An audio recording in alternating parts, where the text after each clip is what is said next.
local all morning. You're watching Fox 61 Morning News. 6 o'clock. Good morning. We begin with a weather impact alert for the sub-zero wind chills. Be careful. It is cold out there. We're glad you're checking in with us this morning here at Fox 61 and Fox 61 Plus America Areas. I'm Bridget Bureau. Give yourself extra time. Give yourself extra time to warm up your car as well. It is cold out there. Some side roads still slick this morning. Definitely be careful. And several schools are closed or have have some delay starts. So those are scrolling at the bottom of your screen. And we're checking in with meteorologist Matt Scott. He's got the latest forecast, update on temperatures. My kids are on a delay. Your kids, I think pretty much. There's a lot of them. It's a smart call. And we expected this. I think if your kid is not on a delay, for your child is watching going, what do you mean we're going in on time? They're going to have some crosswords for their principals and their superintendents. Right? Good morning to you. Nobody's missing out on the cold, unfortunately. Wind chills this morning at the bus stop, even on a delay, are going to be awfully brutal, topping out maybe around 5 to 10, and that'll be it. So you need to limit your time outside. Full stop. 12 is what we have in Hartford, 15 in New Haven, 13 in Groton, but you got to look at the winds, 5 to 12 miles an hour. Put the wind gusts in there for good measure. You subtract it all, and the real feel right now is at 2 in Hartford, 8 in New Haven, -2 in Waterbury, -1 in Groton, New London, -3 in Willimantic, and I see those winds going up later on today. So even as the temperature gets into the lower 20s, that wind 19 to 24 later on this afternoon is going to knock it down a few pegs. So dress again 5 to 10, and you can see by the 5 o'clock whistle we're already hovering around 0, setting up for what I think will be a few more mornings of really brutal, really dangerous wind chills, and I hate to say it, but it's going to get worse before it gets better. Temperatures on the planner, again, low to mid-20s, that's going to be it. You need to be careful outside. Frostbite a thing, frostbite a real thing if you are exposed, if your skin is exposed for a prolonged time. Coming up, what's on the horizon for the work week? Any storms coming? I hear you. You all want to know about the weekend. We'll talk about it all coming up. 6:02, let's talk about the roads right now. Erica's got a All right, well, looks like we have our first jackknifed tractor trailer. This is happening in Stonington. The map might not reflect it just yet, but this happened about a half an hour ago. This is on I-95 northbound. So right now it's closed between exits 91 and 92, again, because of a jackknifed tractor trailer. And this just goes to show you still got to be very careful out there. The roads might look very clear. You could see a lot of asphalt, but they're still very slippery out there, especially the surface roads that still have a lot of snow. Let's head outside, get you a closer view of Waterbury. This is what it's looking like in the Brass City. Moving along at a pretty steady pace. Again, you see a lot of pavement out there, but that does not mean it is good to go like the full speed limit. You still got to slow down. Just be safe. We've got other looks around our state. Hartford, Fairfield, New Haven, Waterbury, once again. Looks like volume's definitely starting to build there in the Hartford camera coming into the capital city. We've got a quick look at drive times for you here. We have 43 minutes from Hartford up to Massachusetts. A lot of green there, except from Waterbury to New York. You're looking at an hour exactly. That's starting to slow down there on 84 West. Be careful when you head out, please. Just take it slow. Give yourself extra time. We'll check back in a few minutes. And at 6:03 this morning, due to the winter weather, several flights out of Bradley International Airport have either been delayed or canceled this morning. Of course, it's the ripple effects from Sunday night's massive snowstorm. They continue to affect airlines nationwide. We're checking in with Glenn Kittle. He's live up there at Bradley with the very latest on cancellations. And you've been talking to a lot of people that are very frustrated, right, Glenn? It's tough to deal with. Frustration, I guess, is just only the start of it for those folks. Some of them have been delayed for 2 days now since this snowstorm started and have been sleeping inside the terminal here because the hotel here, the Sheridan that's here at Bradley International Airport, fully booked up because of this snowstorm. We're going to be hearing from them hopefully in the next hour. We had some trouble sending back the sound, but we're going to get that to you. But with 65% of the flights on Monday because of the snowstorm were canceled here at Bradley, and that's really just been the story about this whole thing nationwide. And here at Bradley International Airport, they have plenty of snow removal apparatus here to get things going and get those runways nice and smooth sailing for flights heading out of here. However, nationwide, that's not necessarily the case. As the delays keep piling up across the nation, air traffic ends up getting backed up, and that's when we start to see these cancellations pile up alongside it. Now, we spoke to a few folks yesterday who are working their way through delays or cancellations. Here's what they had to say. I originally came from Boston, Mass, and then moved down to South, so to avoid this. It's been okay. We'll probably get out today. It's just, I don't think it's a matter of if, it's more of just when. We're not sure yet. We've been delayed. Supposedly they're combining 2 planes going to Myrtle Beach to leave around 5. And hopefully we'll get home.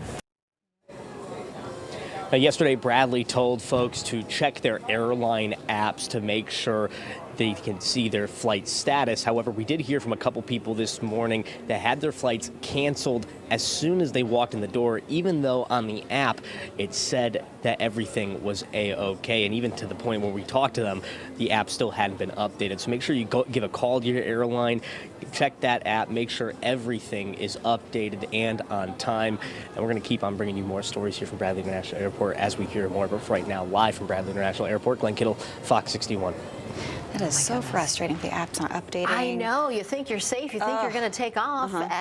Because who has the time to call the airline, wait on hold forever? Right. I mean, it's such a hassle. Right. As crews continue clearing roads after the winter storm, safety officials are reminding homeowners they have a lot of responsibilities. Yeah, we're checking in with Fox 61's Priscilla Meza. She's live this morning. She has more on why these unplowed sidewalks can be so dangerous.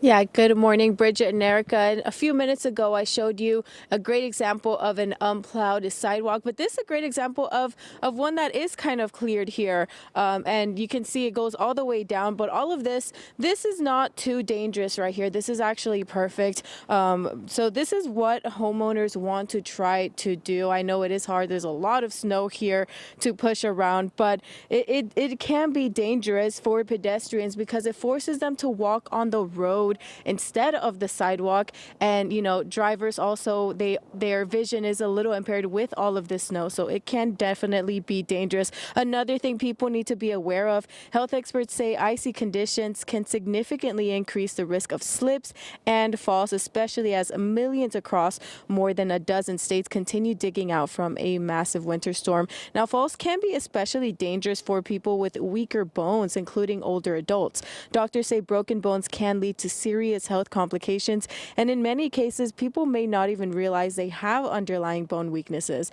And as winter weather continues, safety experts recommend wearing proper footwear with good traction, going slow, and using supports like handrails when they are available. They also stress the importance of keeping sidewalks clear or asking for help if you're unable to do it yourself. I know I needed help this morning digging my car out of all of that snow, so definitely ask for help if you need it. But officials also want to remind homeowners that if there is a fire hydrant, this is a great example here. If there is a fire hydrant in front of your home, you need to dig it out so that in case of an emergency, firefighters can get to it quickly. This is a great example here. Whoever lives in front of this home, they were able to clear that out. So you can see that clearly. So overall, just be aware of all of your surroundings as a pedestrian and as a driver, because these are very dangerous conditions still, even with the roads a little bit more clear and the sidewalks a little bit more clear. Now, you can still slip and fall. We'll have much more in the next hour, but for now, live from Hartford, Priscilla Meza, Fox 61.